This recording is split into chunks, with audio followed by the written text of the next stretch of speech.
I wanted to talk today about my trip to South Africa. And before I left, all of my friends told me, "You're going to love it. It's going to be great. You're going to have so much fun." That was exactly the opposite of what happened. I've seen poverty in America, in South America, in Central America. I've seen it in Asia. But I've never seen such desolate poverty as I saw in South Africa.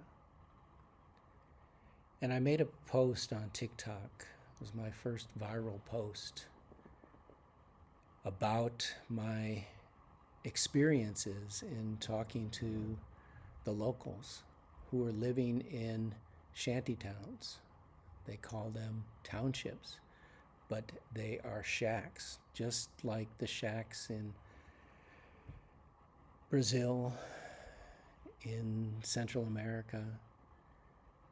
They're living in absolute poverty. And the young man that I spoke to, I said, looking out at this, how can you accept living this? This just breaks my heart to see the difference between the haves and the have-nots in your country. And he looked at me and he said, "We just don't see it." And I did a series of videos about this experience, but what I wanted to talk today was one of the reactions I got from that viral video. The majority of the people who commented on that video said, "Don't worry, Jesus will come and save us." And I can't understand where this comes from until somebody sent me a copy of a letter written by the Belgian King Leopold to the Colonial missionaries. And in this letter, he says, "Your knowledge of the gospel will allow you to find texts ordering and encouraging your followers to love poverty, like 'Happy are the poor, because they will inherit the heaven.'" And he goes on to say, "Your actions will be directed essentially to the younger ones, for they won't revolt when the recommendation of the priest is contrary to their parents' teachings. The children have to learn to obey the missionary. You must singularly insist they read and not reason. You will find many other books that will give you help in this. Evangelizing to the so that they will stay forever in submission to the white colonists, so they never revolt against the restraint they are undergoing. Recite every day. Happy are those who are weeping, because the kingdom of God is for them." Jesus told us there's only one Father, and that Father is in heaven.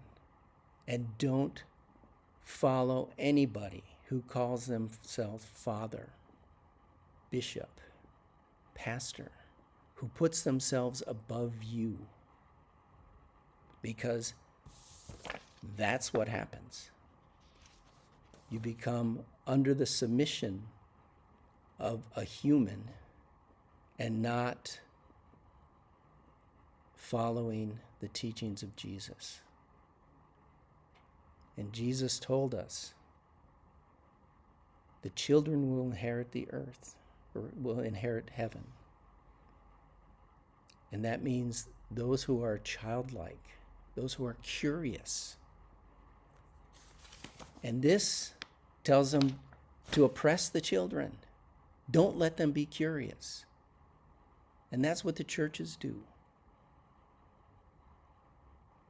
They promise the end of the world. They promise it's coming soon. Jesus is going to come and save us. That's not what Jesus taught. Jesus said we need to search for the truth. We need to knock on the door. We need to look for reason. We need to find our own way back to Him. We don't rely on priests or other people to teach us.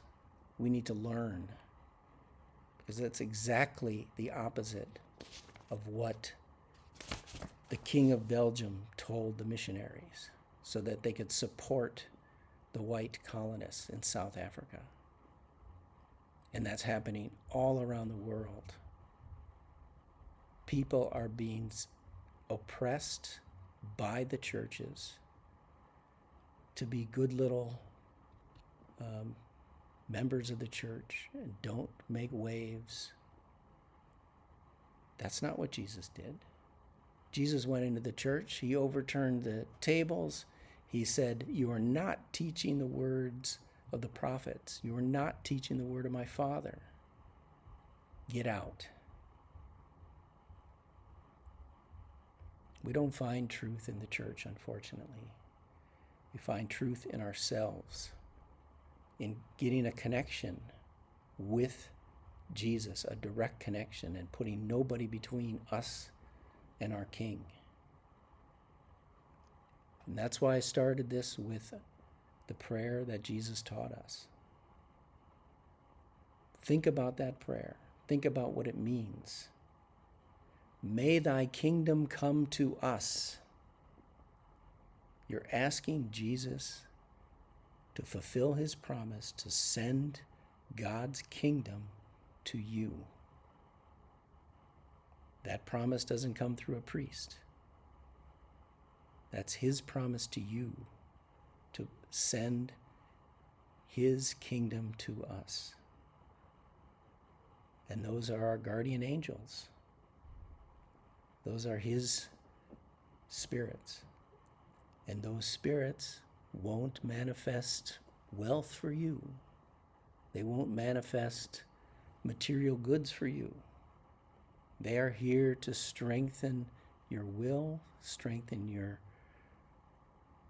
ambitions, to do what you need to do in your lifetime, to love your neighbors, to love your enemies, to care for your children, to care for the sick, to care for the poor, to do God's work in any way that you can in the environment where you have control over, whether it's with your family, whether it's in your business, your company, in your community. That's the teaching of Jesus. Read his words.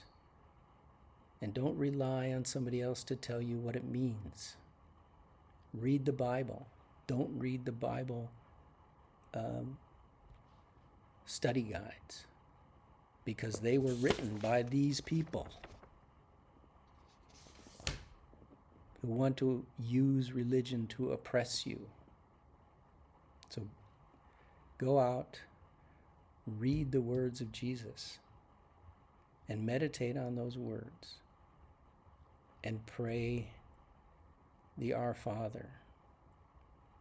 Don't pray to Mary. I mean, that was created by the church, isn't it? Mary has no power. God has power. The King of Heaven has power. And that's what the direction you need to go in. So may God bless you and learn the tools of the devil. People who want to stand up in front of others and tell them what to do, tell them how to do it, and not to believe anything else, is what Jesus warned us against. Go and search for the truth, because it's certainly not being taught in the churches today.